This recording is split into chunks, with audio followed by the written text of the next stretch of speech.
Oh boy. Oh boy. Welcome to Arizona, people. Welcome to AZ.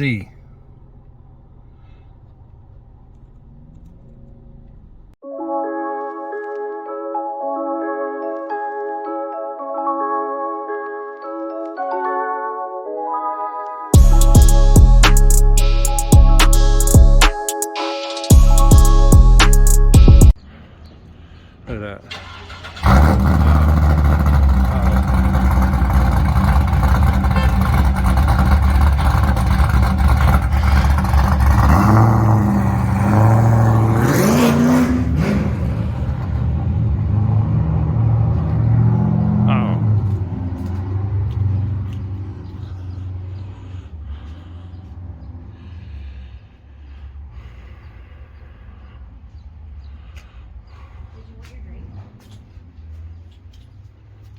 Throw it in the trash? Yes, I will. Give it. Did he leave us drink? Yes. He's a mess. That tranny didn't sound good either. He put it in gear and I heard a clank. And I was like, oh boy. Oh yeah, that's what I'm talking about. That's what I'm talking about. That's what I'll have one day. It's gotta be badass.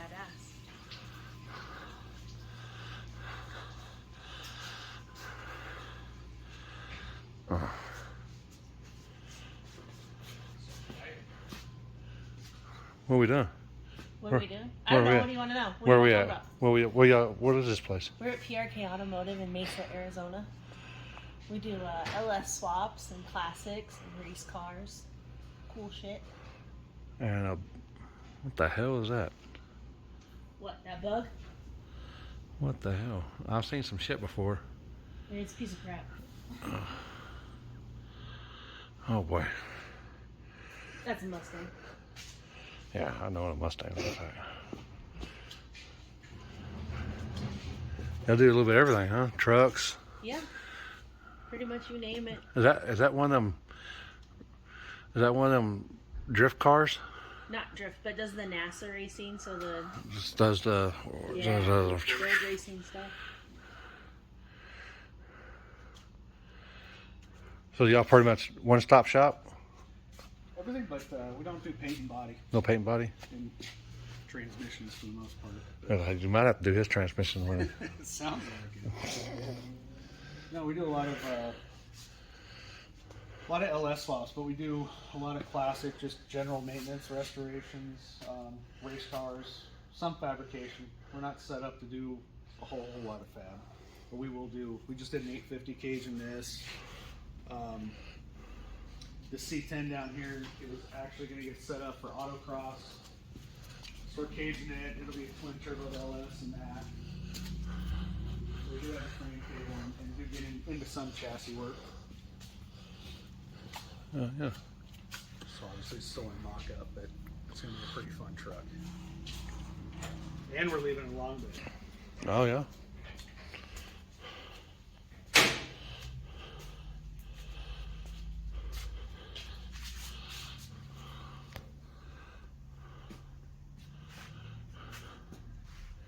And this is our shop truck, our little S10.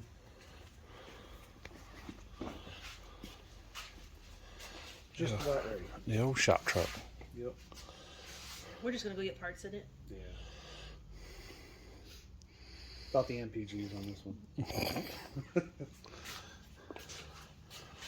I like that. What size turbo? That is a 94. Should work pretty good. It's on M1, nothing off. It's pretty light. Hopefully, we were battling battery issues. I was trying to be cheap and stay 12 volt, and with the mechanical fuel pump, Oh it yeah. just wasn't happening. Yeah. So we got it running, but hopefully we'll get it over to Outlaw here pretty soon. Get it on a dyno or somewhere. They'll start breaking things. What y'all doing with the classic here?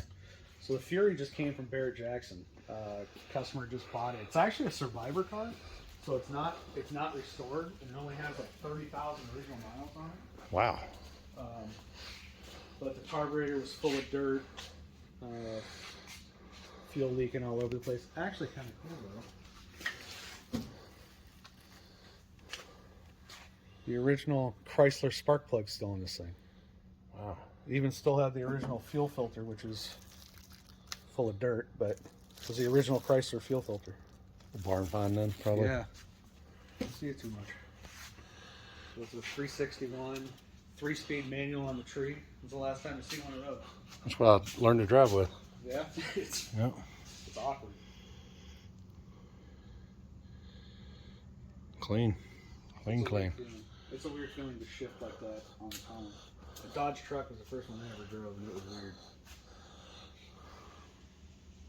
For 1964, though, she's in pretty good shape. Yeah, she's in real good shape. Real good shape. What about this turd? This little guy? So we just switched all over to EFI. Fuel tech system. It's got an FT 550 system in it. So we're just about done with it. We got a couple small things left. You should be running soon. Back out on the street making trouble. Hopefully making more than one pass at a time.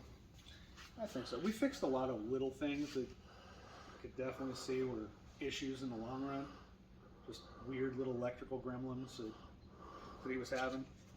This engine's pretty stout. I don't know. I think it'll be pretty good this time. Yeah. What do you really specialize in? LSs and wiring. Wiring and LS. Yeah, I got you. which Randy can show you. But we make the swap wiring harnesses in house. We can make them custom lengths, whatever you need for the setups. We're also a Holley dealer, so it kind of depends on what you want. But it's pretty tough to beat the Holley operating systems nowadays for the LS swaps, except you can't get them. Yeah. Which is the big issue. Mm-hmm. I'll see how he fits in this thing. I don't either.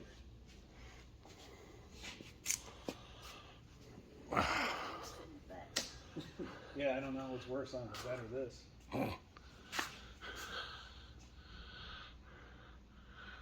What are you doing with the other one over here? This is a show truck. It's got a Looks like it. CL1 supercharged. Oh.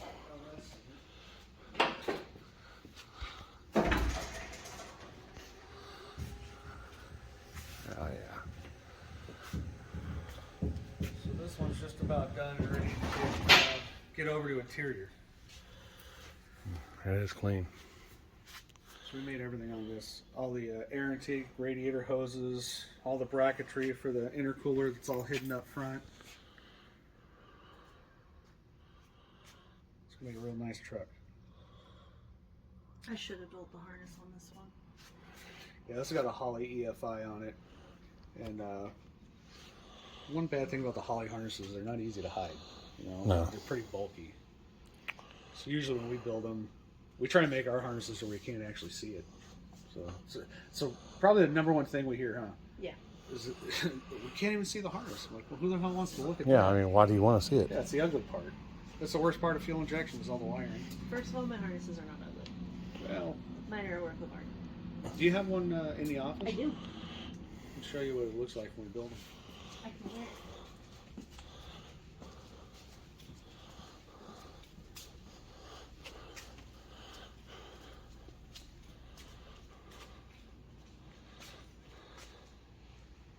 Nitrous Fox body. It's a 427 cubic inch small block Ford. And yeah, we're leaving the air conditioning on it. Yeah, why not? Gotta have AC on the race car.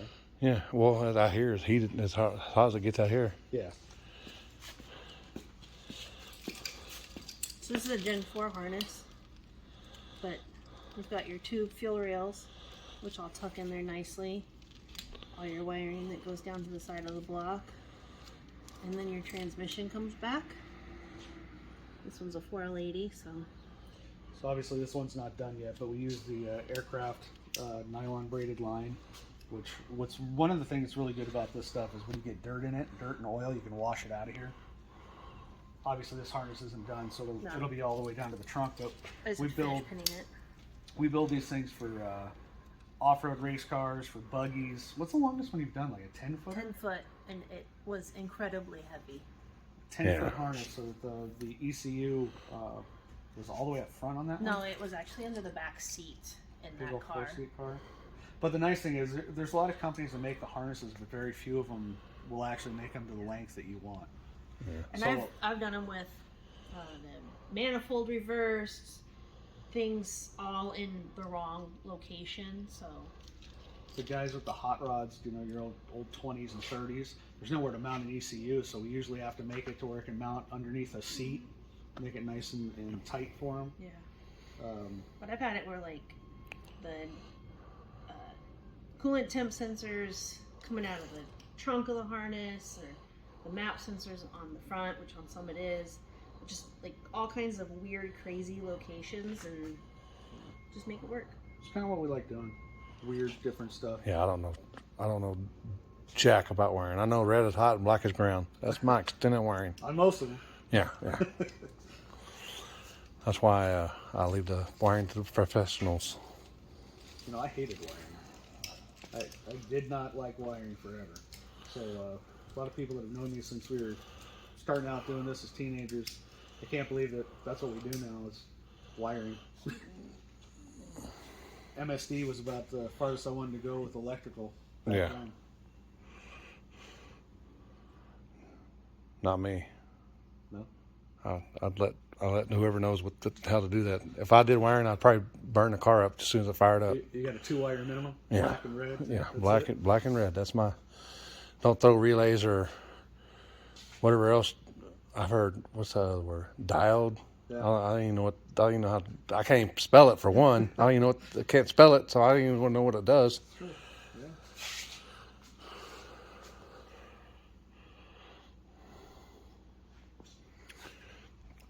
Well, we're excited. I know, we're the most exciting shop ever. Oh, yeah. What about the most beautiful car in here? This is actually getting a full LS swap. I wish I could lower this down. It's got full custom interior in it right now. The car was already built, had the original engine in it. Customer hated driving it because it was underpowered and was burning oil real bad. What, that big block in it, or the 351?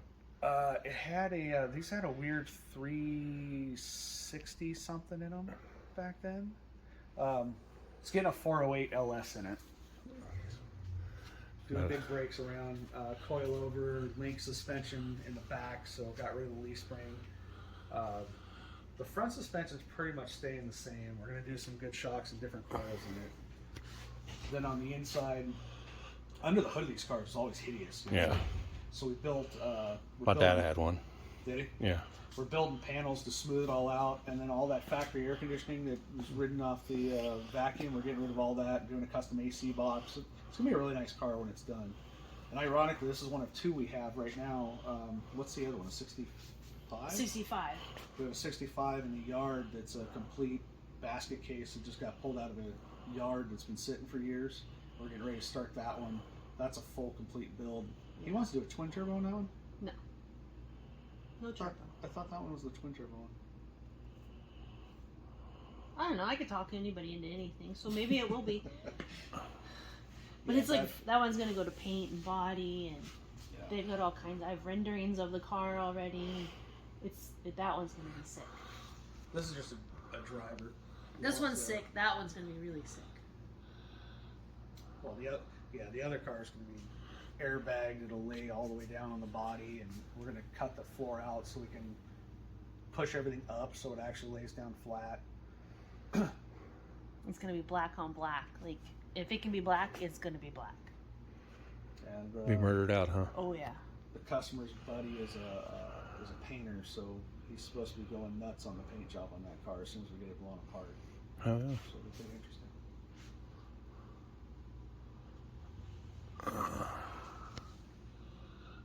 Man, that's not a sucker. So, Yes. how can somebody get a hold of y'all? Well, on Facebook, PRK Automotive LLC. Our website, which is the same, prkautomotive.com, which don't judge me based on that. I don't have enough time to play with it. And 480-610-4599 is our phone number. And you can text that number too. Text it too? Yeah. Oh, wow. Yeah. I'm fancy. I got a cell phone for the shop. What's a landline? Nobody knows what those are anymore. What's a landline? Yeah, people don't know what a landline phone is. Is that something? It's like the one that had the cord. A cord? And your mom would string it across the room to talk on the phone to somebody, and you would I remember that. I remember play them like days. hopscotch with it or something. I still remember them days. Yeah. What's he doing? What's this, build room? It is. That's where the other half of the magic happens. That's where the real magic happens, huh? Trying to keep it separated from all the junk outside. Is there any trainees in here? No. All the trannies. No training. Was it UAV or what do you call it? Oh yeah, what was it, Rand? U of A. U of A. Yeah. You're going to go see some trainees at UVA.